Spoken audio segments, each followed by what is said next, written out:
Myself, Dr. Raghavendra Raut, Faculty of BVDU HMC, Department of Forensic Medicine and Toxicology. Hello everyone. We will discuss about the drunkenness. What is drunkenness? It is a condition result from the excessive intake of alcohol, and the person is so much under the influence that he loses his control over his mental faculties.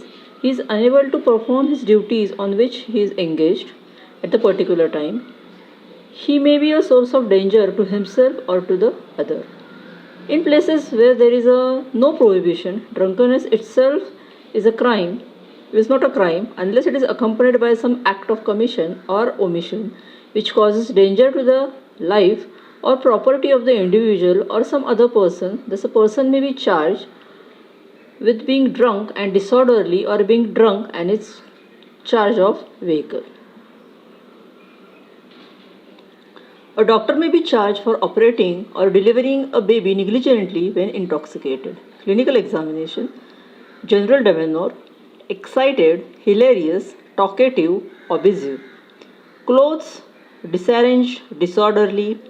Eyes are suffusion of the conjunctiva. Pupils may vary from extreme dilation or to the extreme contraction and may be equal or unequal. Fine lateral nystagmus is indicative of alcohol intoxication. Tongue is dry, furred, or excessive salivation. Speech is slurred and incoherent.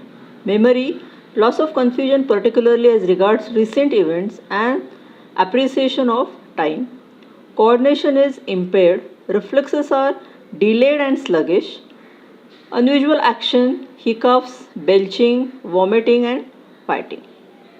Thus, the important signs of drunkenness are smell of alcoholic beverages in the breath, loss of self-control and disordered clothing, sluggish dilated pupils and fine lateral nystagmus, slurred or incoherent speech, unsteady gait, confused mental state.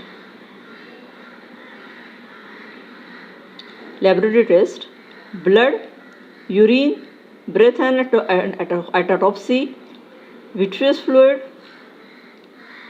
bile and other tissues.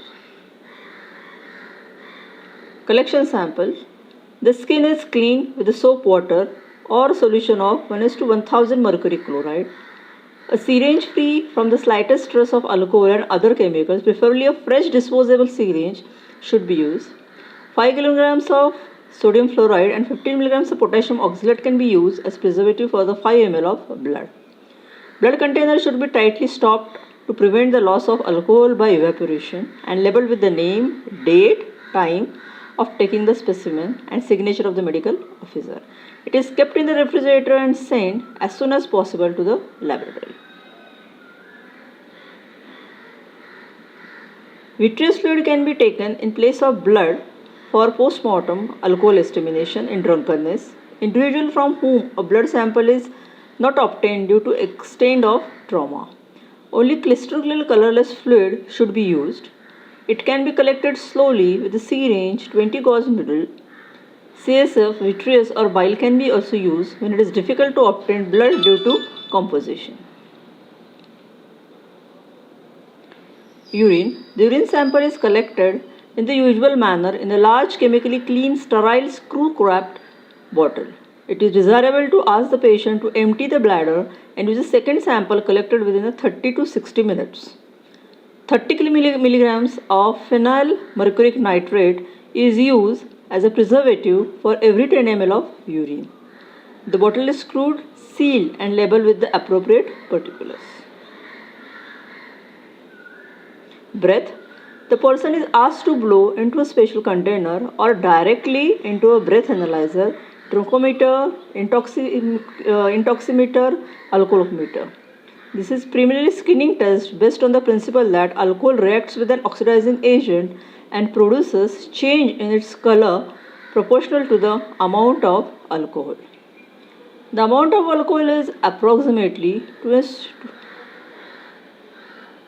100 ml of alveolar air is taken to be the same at that in the 1 ml of the blood. This is all about the drunkenness. Thank you.